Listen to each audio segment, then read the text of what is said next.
থেকে মানুষকে চিহ্নিতকরণের কাজ শুরু হয়, সেই সময় থেকেই একরকম আমরা এই ভারতবর্ষের আদিম অধিবাসী হিসাবে চিহ্নিত ছিলি। এমনকি 1913 সালের 550 নম্বর নোটিফিকেশনে ব্রিটিশ সরকার আমরাকে ট্রাইব হিসেবে স্বীকৃতি দিয়েছিল, অর্থাৎ আমরা এই ভারতবর্ষের যে আদিম অধিবাসী সেটা আমাদের একটা পরিচয় ছিল। তো বন্ধু, আমরা যারা ঘরের মালিক হই তারা কোঠা ঘরটাই শুই, আর যদি বাইরের কোনো লোক আসে না তাইলে তারাকে আমরা কি বলি, বৈঠকখানা মানে ফাঁকের ঘরে জায়গা দিই। তাই আমরা কোঠা ঘরের লোক ছিলি। অথচ এই স্বাধীন ভারতবর্ষে 1950 সালের 6 সেপ্টেম্বর যেদিন নতুন করে এসটি তালিকা প্রকাশ করল, সেদিন আমাদেরকে কোঠা ঘরটালে বার করে দিল।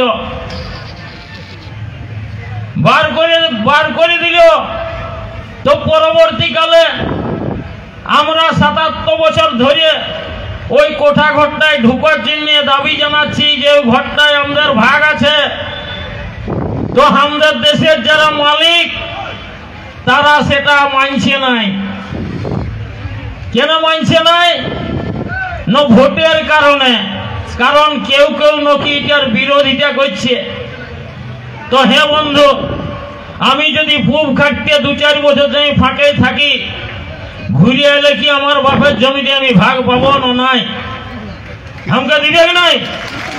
এই ভাগ পাবেন দিয়ে দায়িত্বটা কার? আমার বাপের।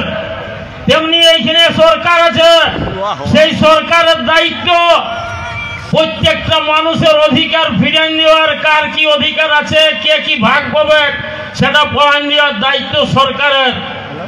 ইয়ে পড়ুয়ার অন্য বেটা গিলে বিরোধিতা করছে বলে আরেকটা ছানাকে কোঠা ঘরটায় ঢুকতে দিবি নেই।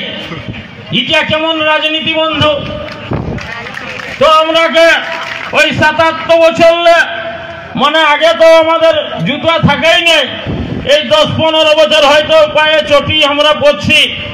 তো এই রোদে গরমে শীতে আমরা একবার ডুড়কু যাচ্ছি, একবার খেমাশুলি যাচ্ছি, একবার ওই যে কলকাতায় একটা মানে ওবিসি দপ্তর আছে সল্ট লেক সেক্টর 2, মানে যেখানে ওই কাকে কাকে কোঠা ঘরটায় ঢুকতে দিবে সেইটা ঠিক করে সেখানে যাচ্ছি, ডহর ছেঁকছি, জিগির জিতে গবচন করছি। আমাদের কত জোড়া যে জুতা খেয়ে ফুরাই গেল, তা ওদের কানে মানে জল ঢুকছে নাই, ঘুম ভাঙছে নাই। ওরা বলছে তোরা ঘুর এখনো। জবার এই আন্দোলনের নামছি কি করছে, বলছে হ্যাঁ 1 মাসের মধ্যে ওটা ঠিক করে আমরা পাঠান দিছি।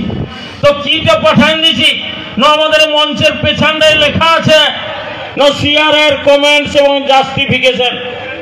তা বন্ধু, এই পশ্চিমবাংলায় যে সরকারটা আছে না, মমতা ব্যানার্জির মামাটির সরকার, কি মঞ্চে উনি ভাষণও দেন, উনার দলের নেতা কর্মী সবাই বলে মামাটি মানুষ জিন্দাবাদ, অর্থাৎ মামাটি মানুষের সরকার। তো উনি 2005 সালে, তখন ওর এনডিএর সঙ্গে জোট ছিল বিজেপি নেতা অরুণ জেটলির সঙ্গে, এই রায়পুর ব্লকের একটা সভায় বলে গেছিল আমি যদি ক্ষমতায় আসি, আমি কুর্মীদের যেটা কোঠা ঘরে অধিকার আছে ঢুকুয়ার ওটার ব্যবস্থাটা আমি করিয়ে দিব। কিন্তু 2011 সালে পশ্চিমবাংলায় ক্ষমতায় এসেছে, আজ কত সাল হইল? 2025। ও কোঠা ঘরটায় কোনটা দিয়ে কুর্মীদেরকে ঢুকাই দিব, রাস্তাটাই বার করতে পারছে না, খুঁজেই পাচ্ছে না। তো যারা বিরোধিতা করছে তারাকে বুঝানোর দায়িত্বটা সরকারের, অর্থাৎ বাপের, যে না রে হুটো আমার বেটা বটে, ওকে ভাগ দিতে হবে। তাইলে এই ভাইয়ে ভাইয়ে ঝগড়া লাগা সিস্টেম চালু করছে। কখনো আমাদের সংগঠনটাকে ভাঙার চেষ্টা করছে, ভাঙছে, কখনো ওরাকে পেছনে লাগাচ্ছে। আসল ভূতটা অন্য জায়গায় আছে বন্ধু। কারণ এই কুর্মী যদি ঢুকে যায় এসটি লিস্টে, তাইলে জঙ্গল মহলে 5th শিডিউল চালু হবে। আর 5th শিডিউল চালু হলে কি হবে সেটা অনেকেই জানেন, আবার অনেকেই জানেন নাই। আপনারা এখন অনেকেই সংবাদ মাধ্যমে চোখ রাখেন, অন্তত ভোটের রেজাল্টের খবর গিলা তো শুনেন। তো ওই দার্জিলিং এর যখন ভোটের রেজাল্ট পাওয়া যায়, দেখবেন ফলাফল গিলায় যে প্রার্থীটা জিতেছে আর যে হারিয়েছে সবগুলাই হচ্ছে গোর্খা লোক। অর্থাৎ আমাদেরও জঙ্গল মহলে যদি কুর্মীকে এসটি করে দেওয়া হয়, তাহলে ভোটে যে দাঁড়াবে না ওই সবগুলাই এই উপজাতি লোক, ওরা আর ভোটেও দাঁড়াতে পাবে না। তাইলে ওরা কি করে ছড়ি ঘুরাবে, ওরা কি করে আমাদের সমাজকে 10টা হাঁসছানা বিলি করে ভুলাবে, কি করে একটা তিরপল নিয়ে ভুলাবে? কারণ ওরা তো ওই চেয়ারটাই পাবে না 5th শিডিউল চালু হয়ে গেলে।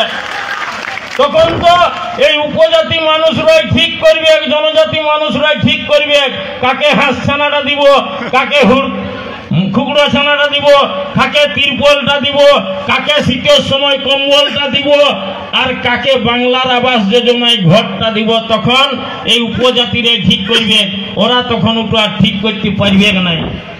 তার জন্য ওরা আমাদের পিছনে লোক লাগাচ্ছে, বলছে ওরা হয়ে গেলে তোদের জমি জায়গা সহ চাকরি বাকরি সব খাইয়ে দিবে।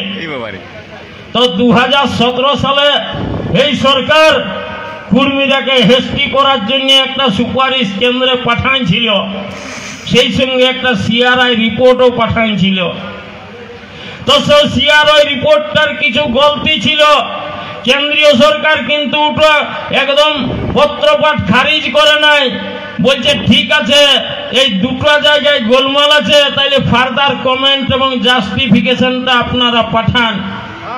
তো সেই তখন করল কি, এদের বেদম বড় বড় মাথা আছে, ওরা তো বুঝে গেল যে এরা যদি ঢুকে যায় 5th শিডিউল লাগু হইল, তাইলে আমরা জেলা পরিষদের সভাধিপতিও হতে পারবো না, আর পঞ্চায়েতের প্রধানও হতে পারবো না, আর পঞ্চায়েত সমিতির সভাপতিও হতে পারবো না। তাইলে এদের পিছনে অন্য লোক লাগাই দে। তাইলে ওরা যাই ডেপুটেশন দিচ্ছে, বলছে না এই আদিবাসী কুর্মী ক্ষত্রিয়কে এসটি করা চলবে না। ইয়ারপর যখন কেন্দ্রের আরজিআই দপ্তর বলছে পাঠান আপনারা কমেন্টের জাস্টিফিকেশন, তখন সেই পূর্ণা কাগজ গিলা আর তার সঙ্গে ডেপুটেশনের কপিটা পাঠান দিচ্ছে। আর কুর্মীরাকে বলছে ঠিক আছে তোকে একটা ঘর পাইয়ে দিব, তুই চুম মারে থাক।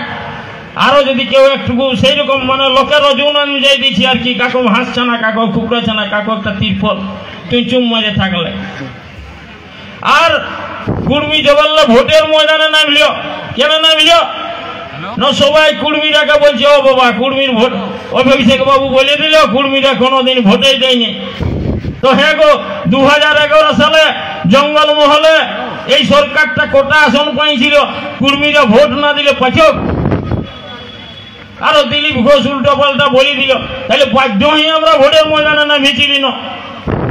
নাইলে আমরা ওই সিংহাসন দখল করার লোভ আছে কি আমাদের উপরার লোভ নয়, আমাদের লোভ আছে যে আমাদের যেটা আত্মপরিচিতি, অর্থাৎ ওই আমাদের কোঠা ঘরটায় ঢুকতে দিতে হবে, আর আমার বাপের নামটা কি বটে, যেটা বটে সেই অরিজিনাল নামটা আমাদের লিখতে দিতে হবে।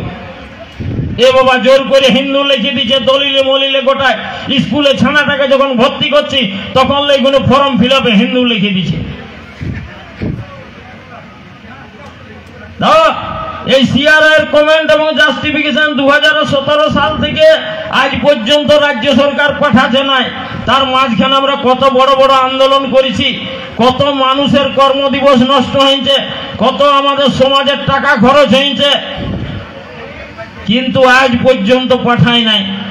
তাই বন্ধুগণ, আমরা বাধ্য হচ্ছি সরকারের বিরুদ্ধে সরাসরি সংঘাতে লিপ্ত হতে। কারণ কে বিরোধিতা করছে না করছে সেটা দেখার দায়িত্ব সরকারের। আমরা আমাদের ভাগটা বুঝে নিব। তো আমি বেশি বড় বক্তব্য দিব না, কারণ আপনারা সঞ্চালকের মুখ থেকেই শুনলেন যে এই মঞ্চটাই আমাদের আদিবাসী কুর্মী সমাজের গোটা পশ্চিম বাংলাটায় এসে পৌঁছেছেন। তাই উনাদের মুখ থেকে আরো মূল্যবান বক্তব্য শুনবেন। তবে আমি এইটুকু বলে যাচ্ছি, আশা রাখছি আপনারা ক্ষুদ্র স্বার্থে অর্থাৎ ব্যক্তি স্বার্থে ওই রাজনৈতিক নেতাদের কোথায় ভুলবেন নাই। আপনার সমাজের যেটাই বৃহত্তর স্বার্থ আছে, যেটাই আগামী দিনে আপনার ভবিষ্যৎ প্রজন্ম সুরক্ষিত থাকবে, আপনি আপনার আত্মপরিচিতি ফিরে পাবেন, আপনার জাতিসত্তা ফিরে পাবেন, সেই আন্দোলনে সামিল হন। এবং আমরা যদি ঐক্যবদ্ধভাবে সেই আন্দোলনে সামিল হতে পারি, আমার মনে হয় অচিরেই আমরা আমাদের দাবি পূরণে সমর্থ হব। এইটুকু আশা আবেদন জানিয়ে আমি আমার ক্ষুদ্র বক্তব্য শেষ করছি। জয় গরম। আদিবাসী কুর্মী সমাজ জিন্দাবাদ, কুর্মী ঐক্য জিন্দাবাদ।